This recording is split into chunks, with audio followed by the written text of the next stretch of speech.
record button and wait, make sure I have Craig here. Yeah, we do. So, Craig, thank you so much, and thank you for being here. Well, Jason, thank you for inviting me. It's particularly pleasurable for me to speak to the Friends of the Cabildo because for 10 years I worked in a museum, and I really enjoy the museum audiences and the museum folks that I've had a chance to work with. So I do appreciate being invited to participate. Thank you. We appreciate it. And I hope all of you at home will put this on your big screen TVs, hook your laptop or your computer up to the big screen. I went all out today. I actually even touched up my mustache. I don't do that for my students. They all are looking at it on their phones or on a laptop. I'm hoping you guys are blowing it up big time. But I do want to, as I get started, I want to first show a few slides to kind of set the stage. Some of these topics have already been discussed, of course, in the previous presentations. But let's see. Of course, we think of the 60s as this really turbulent time in New Orleans and around the country. We had desegregation going on in New Orleans. We had civil rights marches in my hometown of Bogalusa. I wasn't living in Bogalusa in '65, but it was one of the places that really got a lot of national attention for some of the racial tensions there. Rachel Carson came out with her famous work, Silent Spring, in 1962, where she talked about the lingering effects of agricultural chemicals in the food chain as things passed up. And then shortly after that, what happened in Louisiana? Oh, goodness. Sorry, my PowerPoint's freezing up. There we go. In the winter of 63, 64, some 5 million fish in the Mississippi River were killed by an endrin spill. Endrin is a chemical used on sugarcane, but it was not from the sugarcane fields, but from the endrin manufacturer Velsicol up in Memphis that had a big release from their dump, actually. So here we had, and this created a whole new arena of concern in New Orleans about the drinking water supply, because New Orleans then and now drinks water out of the Mississippi River. And I love this picture. This is the wild-eyed radicals at Tulane protesting the Vietnam War. Talk about a bunch of radical hippies. This was just too good to pass up. And in Louisiana, there was only one elected Republican in office. This was the mayor of Minden, Louisiana, and he was on a campaign to start or reinvigorate what he called a two-party system in Louisiana. He was trying to get people to switch parties. I don't think he had a great deal of influence, but he was part of that effort to shift the politics of Louisiana from the Dixiecrat stronghold that was in place when Betsy occurred to the politics we have today. So we have many things going on here beyond the situation that I'll be talking about. But this was a challenging time where on many fronts, there were challenges to the status quo in terms of racial politics, in terms of the changing demography of the city, in terms of environmental issues, in terms of protests against the Vietnam War. But New Orleans in 1965 was seeing those things go on. And Betsy served a similar purpose to really force people to rethink how they go about dealing with major hazardous events. How do we want to protect our cities? How do we want to ensure overall preparedness? How do we want to respond when a disaster occurs? So here we see New Orleans in 1965, and the Mont Leon rising up out of the French Quarter, one of the tallest buildings in the French Quarter then and now, other than I guess the Sheraton, which is kind of on the edge. And we see that New Orleans was still very much a riverfront city. We don't have the convention center. The riverfront was lined with docks. It was a working port still, and not so much a tourist attraction. In August of 1965, and moving on into early September of 1965, the weather in New Orleans was nothing exceptional. It was muggy as usual in the late summer. About 8 inches of rain had added to the muggy atmosphere during the month of August, although temperatures were slightly below average, just about a degree below average. And of course, Nash Roberts was on watch, keeping an eye on the hurricanes that were being monitored around the North Atlantic and into the Gulf. But it had been a virtually stormless year heading into the peak of the season. In late August, a storm strengthened out in the Atlantic, north of Puerto Rico, and received the name Betsy. It was erratic. It was as erratic as some of the social and political doings of the time. It feinted to the right, feinted to the left, kind of like that line from the Randy Newman song, but then eventually turned left, turned west, scraped across the southern tip of Florida, and moved into the Gulf of Mexico on September 8th.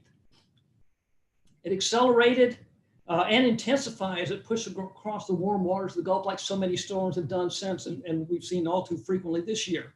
And it headed towards the Mississippi River Delta. This is the path it took as it came on shore and the areas that saw coastal surge flooding. On September 9th, overnight into the September 10th, it barreled ashore at Grand Isle, where winds of 105 miles an hour were measured and gusts of up to 160 miles an hour. As most hurricanes, it was not unexpected. We expect hurricanes this time of year. This is right in the peak of the season. It ran roughly parallel to the Mississippi River, and its cyclonic winds, screaming counterclockwise around the eye, pushed water up the Mississippi River, raising the level of the river, pushed water into the recently completed Mr. Go, and also into Lake Pontchartrain. This is one of the more iconic pictures of flooding on Flood Street. And in brief, the weather station at Moisant Airport gauged winds of 125 miles an hour at the airport before power failed and the equipment went dark. Water surged up Mr. Go, poured into the city, and flooded about 43% of the city on both sides of the industrial canal. With widespread power outages, the pumps to lift water out of the city were idled, as we've seen happen in more recent times. And water remained in the lowest area for several days. There was extensive wind and water damage, with Louisiana reporting about $2.4 billion in damages, which was unheard of at the time, and about 81 fatalities. Governor John McKithen, in a bold assertion of defiance and a spirit of renewal, declared that nothing like this will happen in our state again. And that's where I draw the title for this.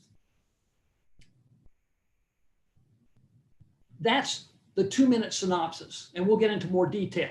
But what's interesting to me is how a city with extensive experience with hurricanes, noteworthy storms in 1917 and 1947, and in an era of social turmoil, coped with the devastating and costly disaster. How well did it mobilize its emergency personnel and plans? How effective were they in the immediate aftermath of the storm? And how long did local leaders commit themselves to upholding and dedicating themselves to making sure nothing like this happened again? Were preparations and responses equitable in this era of racial strife? And what were the enduring legacies of Betsy in terms of safeguarding New Orleans and advancing disaster management nationally in an era when there were strong expectations that the national government needed to step in to aid with social shortcomings? How did this sentiment play out in terms of storm preparedness and response, particularly in terms of the next major storm? Well, I want to talk first about two previous storms, the storm of 1915 and the storm of 1947, which in many ways set the stage for Betsy, which then in turn sets the stage for Katrina. And I want everybody to notice that each of these storms flooded major sections of the lakefront area, and a lot of hurricane preparedness thinking centered on that bit of real estate. If we look at the lakefront back in 1890, before the 1915 storm. It's an area that's really largely undeveloped. It's unprotected. We have a few little concentrations of more entertainment districts, Spanish Fort, Millenburg, West End, kind of a fishery and an area where some cargo came in from the North Shore. But a powerful storm approached the city in 1915, moving in on this unprotected lakefront area. It moved almost directly north over the city and pushed more than 6 feet of surge into Lake Pontchartrain. The winds turned counterclockwise. So as the storm approached the city, it blew water into Lake Pontchartrain for a while. And then as it passed, some of the winds pushed it back down towards the lakefront.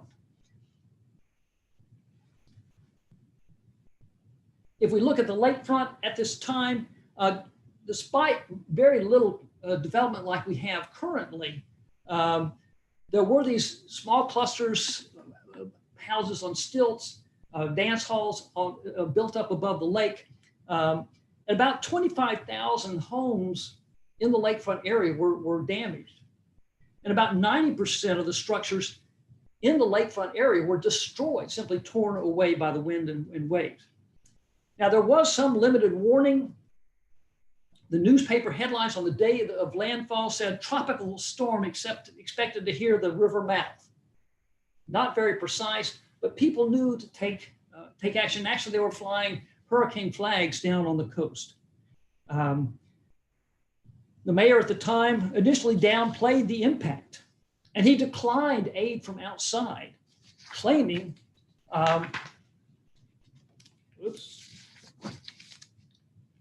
one second.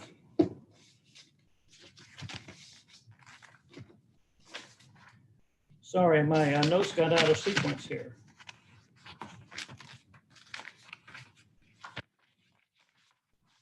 Here we go.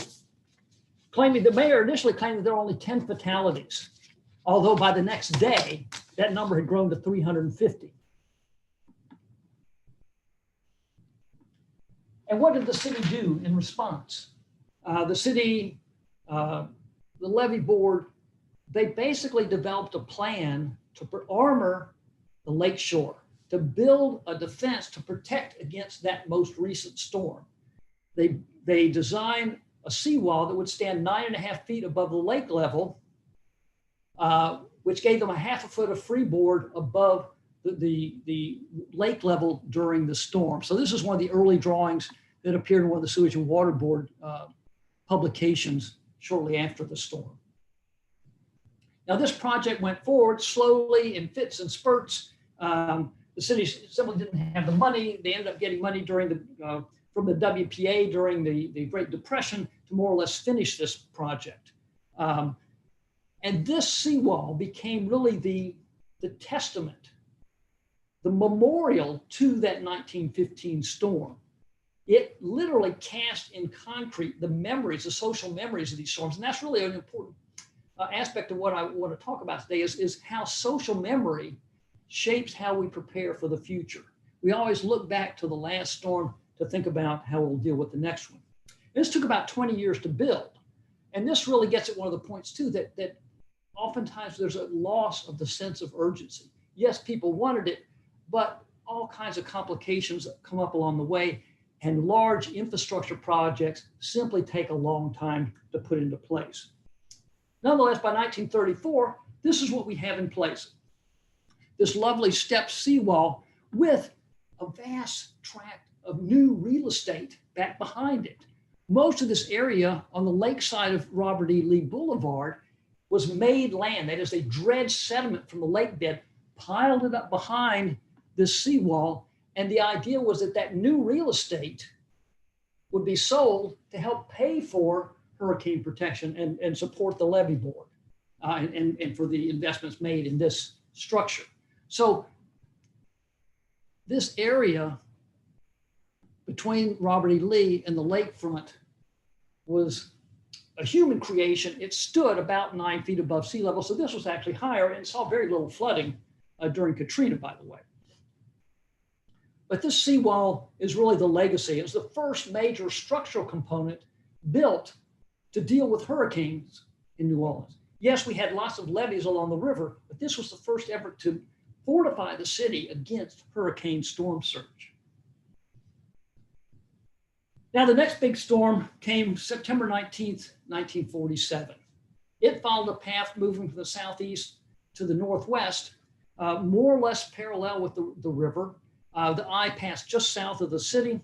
And despite the seawall, there was extensive damage in New Orleans and in Jefferson Parish in particular. It flooded about 48,000 acres, seriously damaging over 2,800 homes. Many of those in Jefferson Parish, but in the city, most notably, many of the homes that were damaged were houses built since World War II. In the 2 years since the end of the war, new houses built slab on grade, not the traditional houses built up on piers. Jefferson Parish at the time didn't have a lakefront levee. There was a roadway that circled around the western end of the parish all the way up towards Mandeville. It was a roadbed that stood about 3 feet above lake level. That didn't keep out the surge. The surge was much too high. It overtopped that, but it kept the water that collected behind it from draining back into the lake. So there was extensive and long-lasting flooding in Jefferson Parish.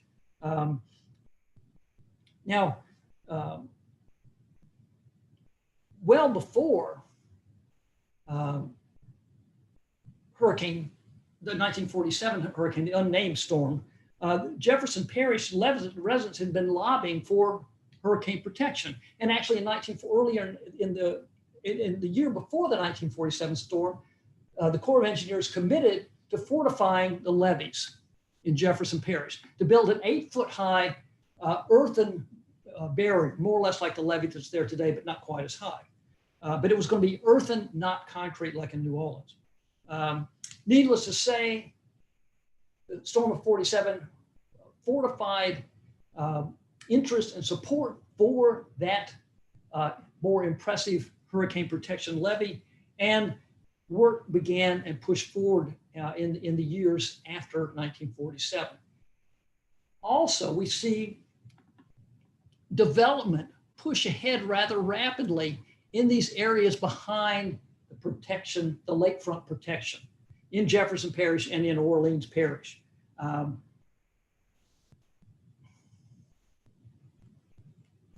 what this caused was something we refer to as the levee effect. When you build levees, people tend to rush in behind them because they feel safe. They have this, in some cases, a false sense of security. They assume levees will protect them from all storms, but every levee has a design limit. It's designed to protect a certain scale of storm.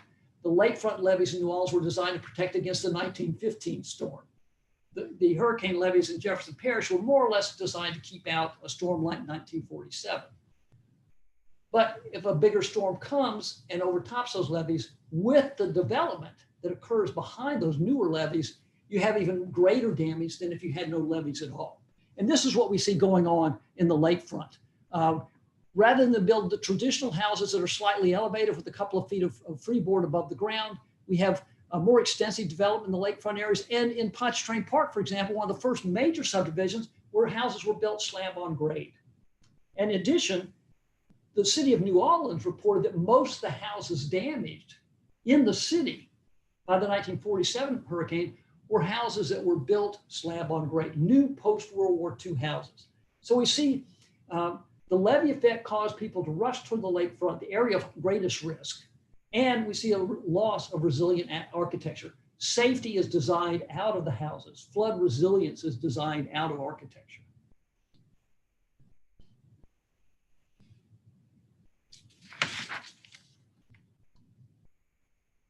Hitting the wrong button here. Now, there is more to hurricane preparedness and protection than levees, than structural protection. And I want to move into that section as we move from the 1947 storm to the 1965 storm. Yes, there weren't many major storms between 47 and 65. Perhaps the biggest one to affect New Orleans was Hurricane Flossie in 1957, but that was totally eclipsed by the much bigger and much more devastating, much more deadly storm, Hurricane Audrey, which wiped out much of Cameron Parish and really devastated Lake Charles. It was a western Louisiana storm. But Flossie was the next really big storm, and another storm came in '64. But as time progressed between 1947 and 1965, we see several things happening that mobilize a lot of national concern for hurricanes. There was a particularly intense period of hurricanes in 1954 and 1955. There were a trio of storms in 1954 that raked up the eastern seaboard. And particularly two of them hit much of the major metropolitan areas in New England. This one that went further inland hit big parts of Pennsylvania, caused tremendous flooding. This elevated concern about hurricanes. In 1955, we see more storms raking the eastern seaboard and actually a couple hitting the Gulf Coast. But the storms that hit the heavily populated areas had a much bigger impact. If storms are just hitting Florida, which wasn't the major metropolitan area it is today, and Louisiana and coastal Texas, it didn't matter as much. But when you begin to hit these major population centers, national interest rose dramatically. And in fact, it was during Congress was debating a bill to pass the National Hurricane Project in 1955 when Hurricane Diane rolled on shore. The Hurricane Diane caused all this flooding in the Northeast. It was considered the first billion-dollar storm. So $55 billion storm, New Orleans, 2.4 billion. So we see this increase in cost to hurricanes. The Congress passed this act that set up this National Hurricane Research Project, which set out to study more carefully the physics and climatology of hurricanes. How did they operate? How frequently do they come? They wanted to also understand the meteorology and to improve the forecasting and improve warning systems. And they also developed plans for more effective evacuation from hurricane-prone areas. In addition, Congress passed an act and supported a series of studies by the Corps of Engineers. They looked at all the coastal cities from southern Texas to New England and made an inventory of all the hurricane defenses and hurricane preparedness infrastructure. And they then made recommendations for how to improve protection. Most of those recommendations said better land use planning, better architecture, or really was all that is needed. Or the only things that were really cost effective.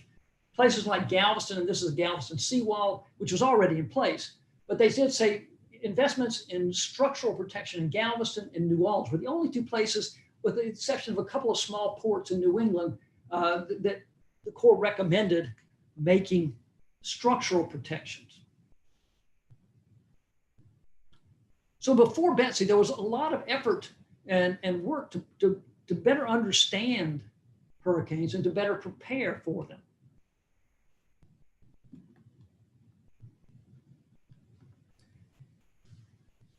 So the main options for hurricanes were structural. How do you physically defend?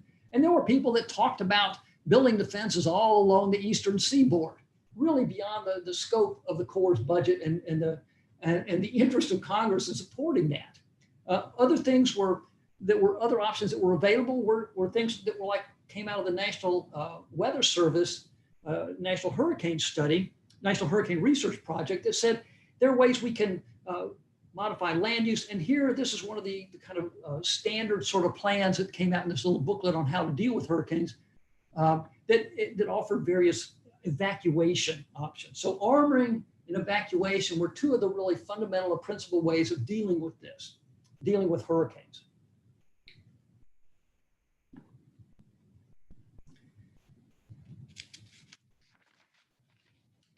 In addition to those studies to try to understand hurricanes, things that had begun slightly earlier. In the wake of World War II, we finally see the federal government pass what's known as the Disaster Relief Act. And this provided funding, a regular budget line item, to provide funds to help with emergency response following a disaster, whether it be a hurricane, an earthquake, tornadoes, whatever the disaster was. There was funding built into the federal budget rather than waiting for an event to occur and Congress then debating whether to send money. This built a structure in place. It was largely geared again to response, just that emergency, that short-term emergency phase. We also see after World War II the creation of the civil defense. And the civil defense was an organ that was explicitly empowered to develop plans for carrying out these emergency response and longer term recoveries, and to work with organizations like the Red Cross that had been in existence for half or a little 2/3 of a century by this time, the National Guard, which was longstanding and had responsibilities here, and the Coast Guard that was very much involved in coastal things like hurricanes. So we begin to see this structural, this institutional structure being put into place for how to cope with things like hurricanes. It included everything from medical and food emergency supplies, restoring law and order, and emergency rescues.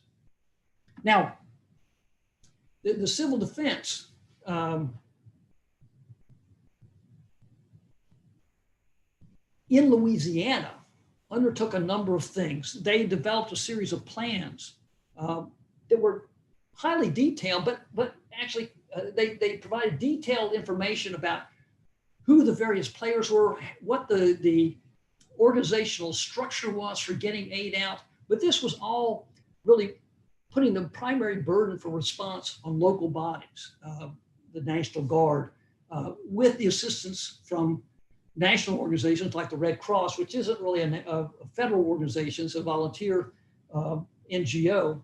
But then the Red Cross, the National Guard, which is local, administered by the governor, and also things like the Coast Guard, which is certainly a federal body. But the civil defense put out plans for Louisiana. It came out in 1950, 1959, and 1963. So they were updating these plans on a fairly regular basis. Those included evacuation plans for major areas, making sure there was medical attention and personnel in place, whatever was needed. And here we see one of the early promotions of the still visible evacuation signs that now are seen throughout the area.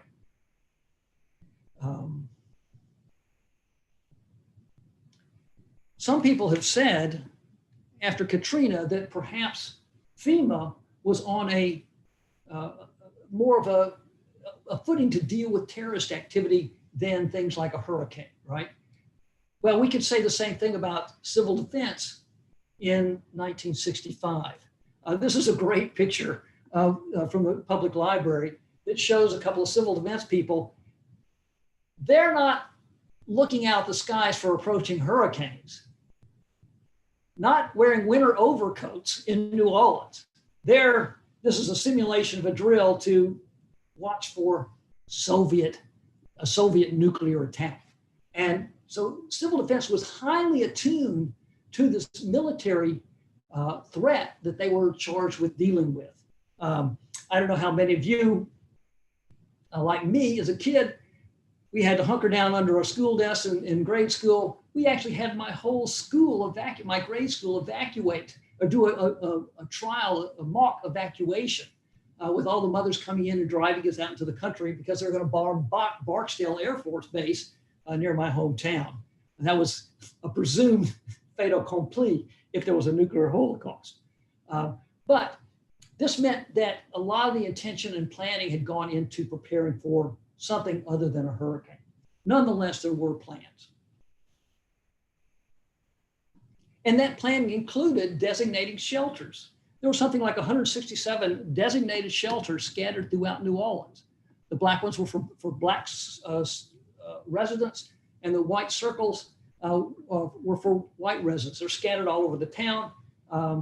And I'll talk a little bit more about those later, but the idea here was that you would have local evacuation. This was an era before interstate highways. The interstate highway system was not complete in 1963, 65. Local shelters meant people could walk or maybe catch a bus, which were provided for in the plans, to a shelter nearby. Big sturdy buildings that rose 2 or 3 stories up in the air, big cooking facilities, big bathrooms. They could handle crowds, and you could evacuate entire neighborhoods into these shelters temporarily. This was the primary planning for local evacuation. Now, Betsy was approaching New Orleans, and on September 9th. And the first phase of hurricane protection, when a hurricane is in motion, is really how do you track it and how do you forecast it? And of course, today we get notification well in advance of a storm. When the hurricane or the weather, the TV meteorologists start talking about the least little invest as it creeps up off the coast of Africa, Western Africa, and then we watch them for days as they cross the North Atlantic and creep into the Gulf sometimes.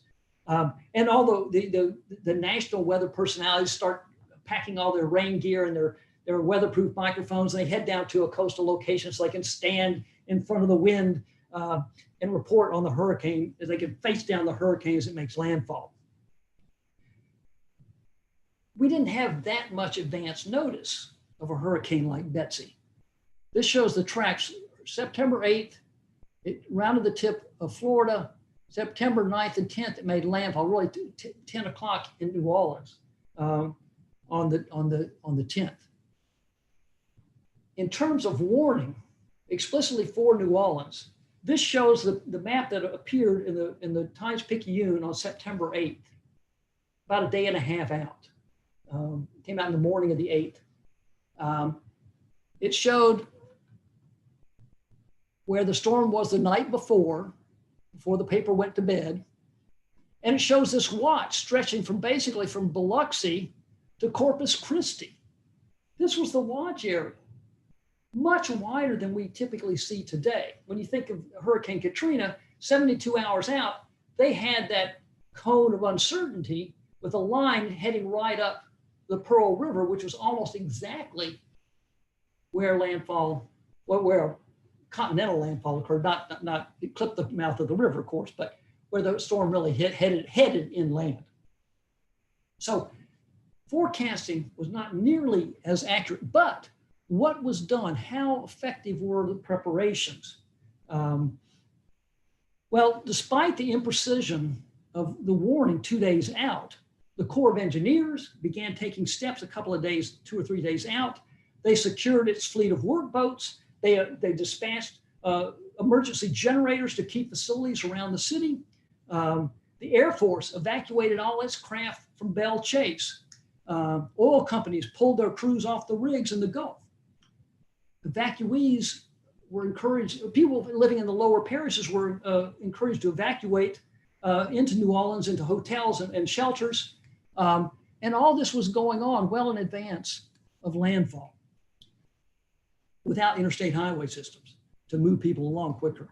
The USDA brought in food to sustain 100,000 people for 2 weeks. Food for 100,000 people for 2 weeks. There were 600,000 people in New Orleans. This was not anywhere near enough for everybody. But consider that there was 10,000 meals in the Superdome when Katrina made landfall. 10,000 meals, period. That was what was in the city at the time of Katrina's landfall. So we had a much greater mobilization in 1965 in terms of food, emergency food, than we did it for Katrina. Buses were mobilized to help move people to these evacuation shelters so that make sure people who didn't have access to cars or weren't able to walk the few blocks were able to get there. The Army mobilized 1,000 drums of drinking water, tons of sanitation equipment, cots and blankets. The Red Cross was ready with coffee and meals for the city. 20 Coast Guard helicopters were ready to spin into action. This was quite an impressive mobilization. And people really touted this after the storm, that they had done a pretty remarkable job given the, and this, keep in mind, this was probably going on in every place else from Corpus Christi to Mobile.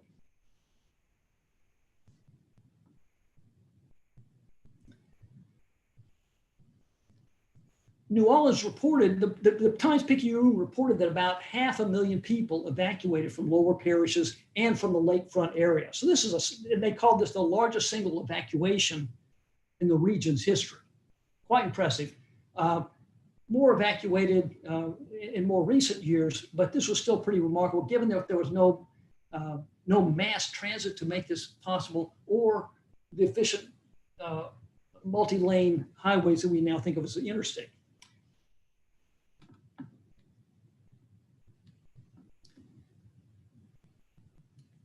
And keep in mind, at the time, shelters for evacuees were highly segregated, rigidly segregated.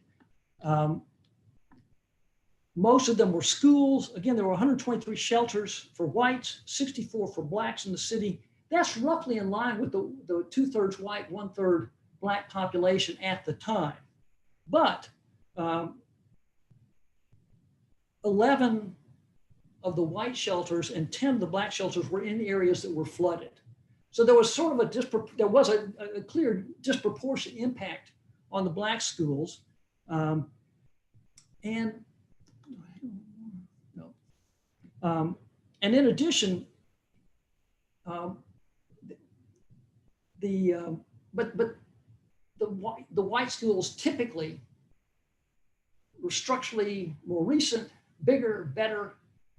They had more facilities. The black schools were in far less acceptable condition. Also, one other little thing in terms of equity, in terms of the impact of the storm, there were more white schools in the lower lying parts of the city, north of Claiborne, north of US 90, in lower sections of the city than there were black schools.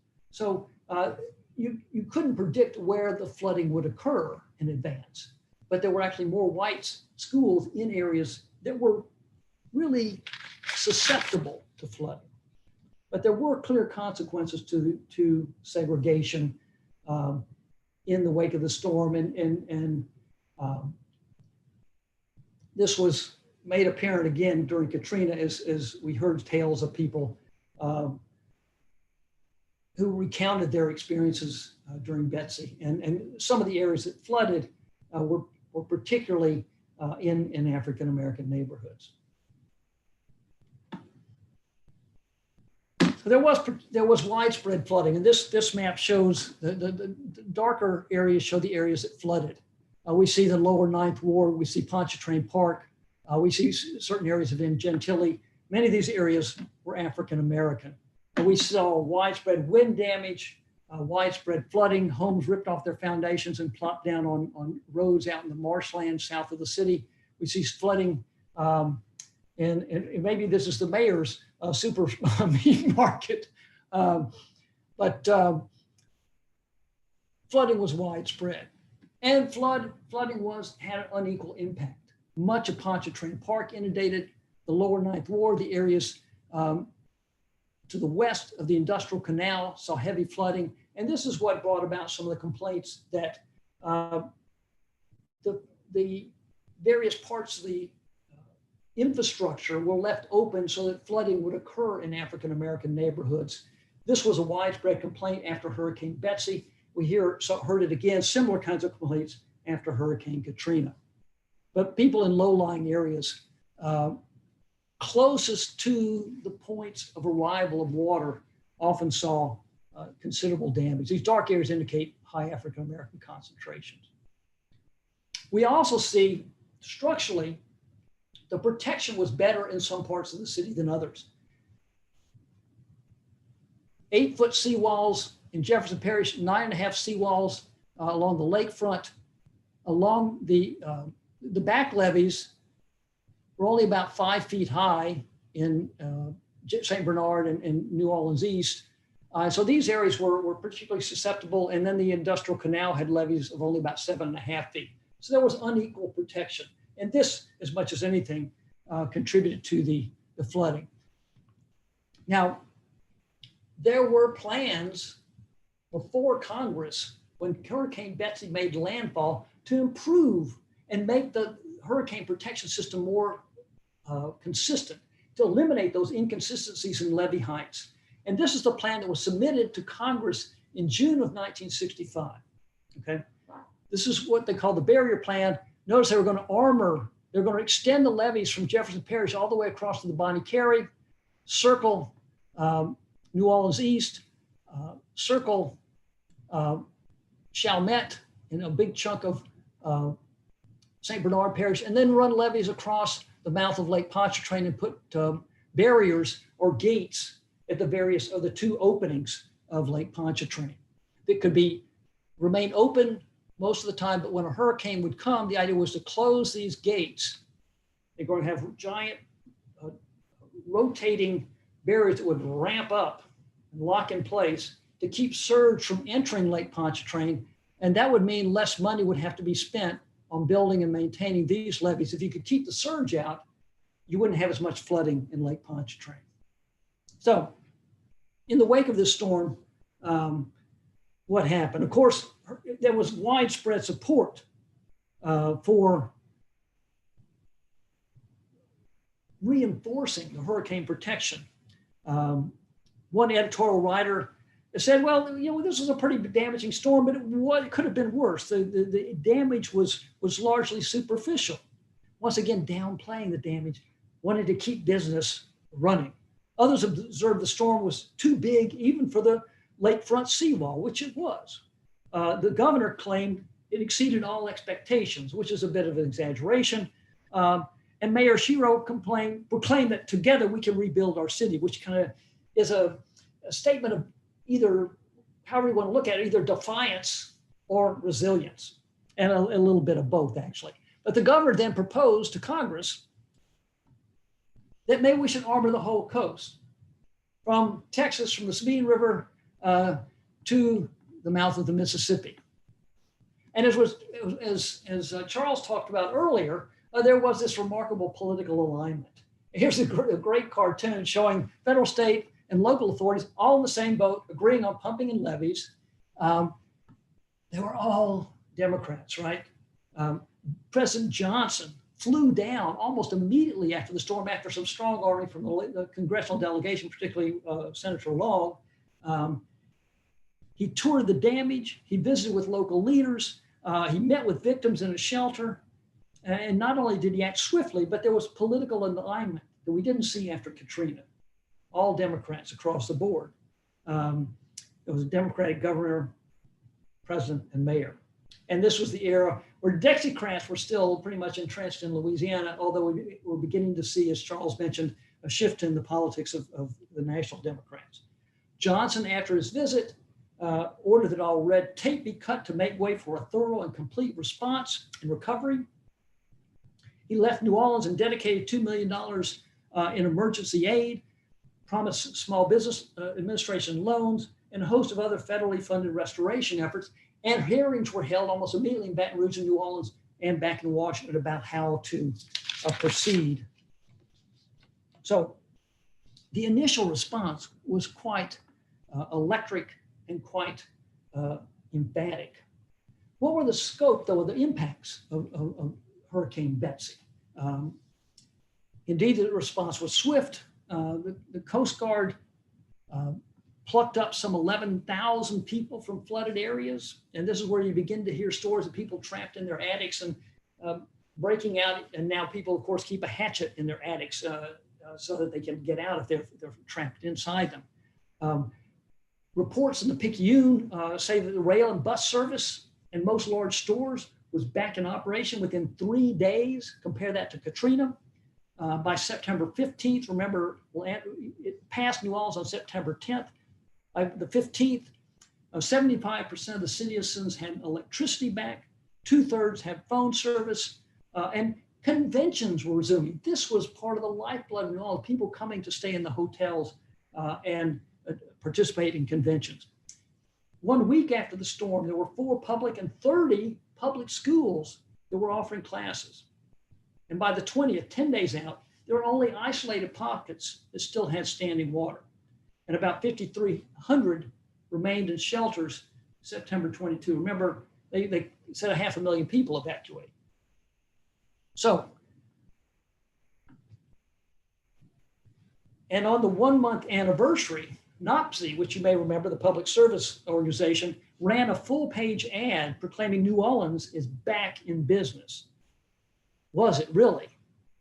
But certainly there was optimism and enthusiasm that was overflowing through the city and replacing the turbid waters of the storm surge that had receded. Indeed, so enthusiastic was the post-storm recovery fervor that the city neglected to even erect a memorial to this devastating storm. There was a comment in the paper at the 1-year anniversary, but none of the post-storm recollections and memorializations that we saw with Katrina. Nonetheless, on top of this, local funding for levee work began almost immediately, and federal funding began to flow in shortly after that.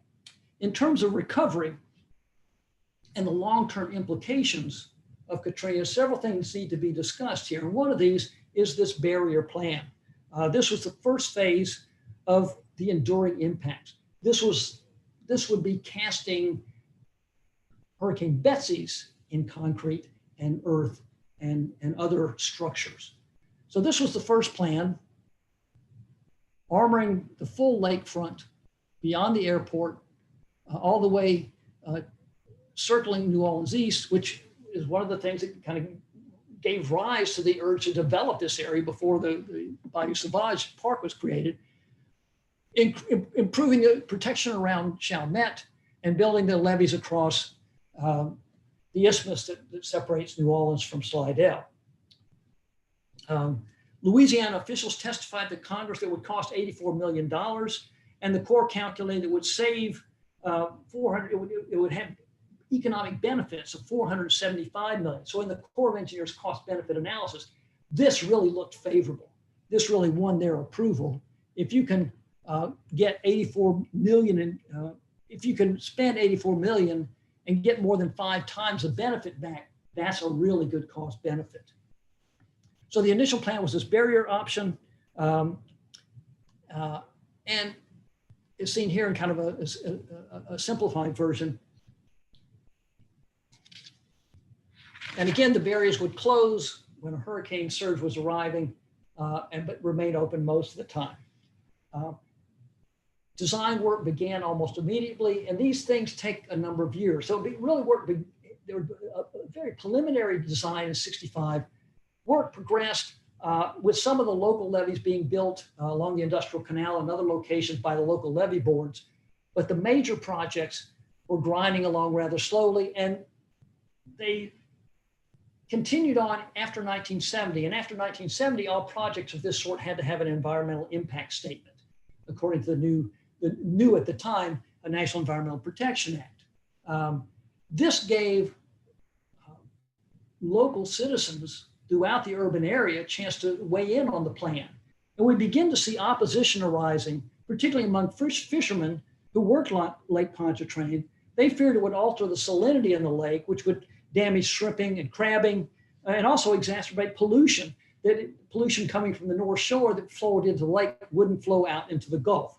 And so the lake would become more polluted. North Shore residents in Slidell in particular were concerned that the barriers would deflect the surge from New Orleans up into Slidell. So they were very concerned that they would see flooding that they hadn't seen in the past. Others noted the impending levee effect would encourage development in flood-prone areas in New Orleans, which in fact it did. And also lull citizens into a false sense of security, which it did. There was a lawsuit filed by an ad hoc group known as Save Our Wetlands. Sometimes it's described as environmentalists, but in fact it was environmentalists and prominent business people in St. Tammany Parish. They sought to use the environmental impact statement as a way to block the barrier plan. A judge considered their suit. He didn't block the plan, but he temporarily halted work on the barriers. All other phases could go ahead as planned. When the Corps encountered this impediment, they looked at their numbers again, they looked at their designs again, and they decided, well, to avoid further legal complication, we're going to shift plans from the high level to what became known, they're going to shift from the barrier plan to the high level. The high level dropped the barriers and it dropped the levees between Jefferson Parish and Bonnie Carey. Because the barriers were dropped, that meant more surge could enter the lake and they had to build the levees higher, hence the term high level. This meant all the levees along the lakefront had to be built higher, all the levees around New Orleans East had to be built higher, and the walls along the outfall canals in New Orleans had to be built higher, which contributed to the situation in 2005. So they had to do a lot of redesign work, recalibrate their budgets, put in more requests for funding from Congress, in the process that was supposed to be completed by 1978 continued to drag on. On the West Bank, the Jefferson Parish wasn't happy with the Corps' proposed levee footprint. They wanted more real estate protected by levees. And actually in 1979, Jefferson Parish said, we don't want the Corps involved. We decline your offer to build the levees. We're going to take on the project ourselves, fund it ourselves, design it ourselves.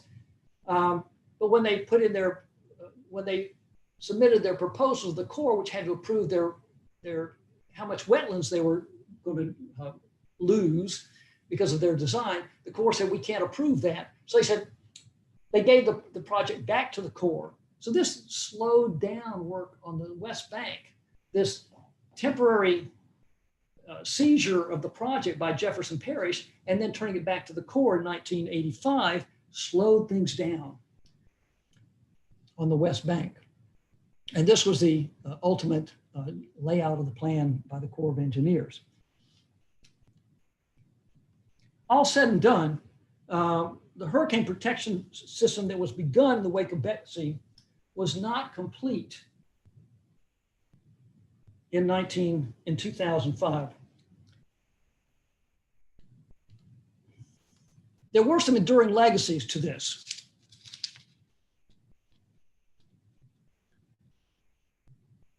And those include passage of amendments to the Disaster Relief Act in 1966. Shortly after Betsy, Congress expanded the provisions of the Disaster Relief Act to include recovery provisions, not just emergency response. We also see the National Flood Insurance Program, which is really the major national outreach of this. There had been a previous Flood Insurance Act passed in the late 1950s. It was never really put into motion.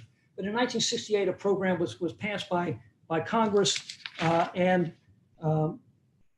it eventually enabled the mapping of the 100-year floodplain seen in New Orleans here. Let's see.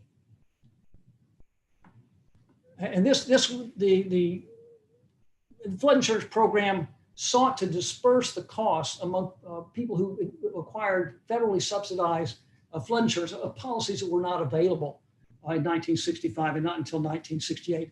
Although it took a number of years for New Orleans to really begin to enforce all provisions of the National Flood Insurance Program. And it took them quite a number of years simply to map these 100-year floodplains. The most dramatic element here was, of course, the construction of the Lake Pontchartrain and vicinity hurricane protection system, which led to 22,000 homes being built in New Orleans East between 1965 and 1984. We had this rush of development into areas that had been high-risk areas, which is exactly one of the concerns voiced by people who were opposed to the national hurricane or to the flood protection system. Now, I've never been able to track down a memorial to Betsy, and many places have memorials. There's one in Southwest Louisiana, Camille. There used to be one for Audrey in Southwest Louisiana. There used to be one in Biloxi for Camille. But this structural system in the flood insurance program are two really dramatic enduring legacies. But what we see most pronounced here is that both the hurricane protection system and the flood insurance program were really to aid development even in areas that were subject to flooding. So development was prioritized over safety. Basically the bottom line here is the fundamental goal of these post-storm projects were to enable the city to grow and for developers to expand their incomes. I'll end with that, and thank you very much for your attention. I'll be happy to take any questions for further reading. There are a few books of mine that I refer you to, and I'll be happy to take any questions. Thank you, Dr. Colton. I'm going to link right here. I think I did link earlier, but I'm going to re-link it in there, a link to your books. So I'll re-asking those in a couple. The first question was, you mentioned that that the environmental impact studies took place after that they came into effect. Was that because of Betsy, or was that just that happened around the same time? Well, the National Environmental Protection Act was linked to a lot of broader environmental concerns. It was not a direct offshoot of Betsy, no. But it just happened. But this was one of the first really big test cases of how to do environmental impact statements. This was one of the first really big challenges of that process that was challenged in 1974. Gotcha. Sandy Baptiste, who's one of our tour guides and an architect, says, was there an assessment of wind damage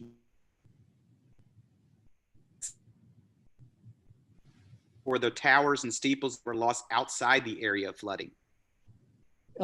Your voice locked up for a second there. Something about, was there a damage assessment for steeples and whatnot? Yeah, this might be me. I'll ask the question if you want. Sure. So I come across a lot of buildings that were historic buildings that were lost from Betsy, but they weren't in the area of flooding. So I just wondered if there was an assessment of the wind damage from Betsy that was quantified, like mapping or, numbers of structures, things like that. There were some pretty gross estimates of the number of buildings damaged. I haven't seen anything that really specifically looked at historic properties. Again, this was before the NEPA went into effect, the National Environmental Protection Act, which required that kind of consideration. So I haven't seen that at all.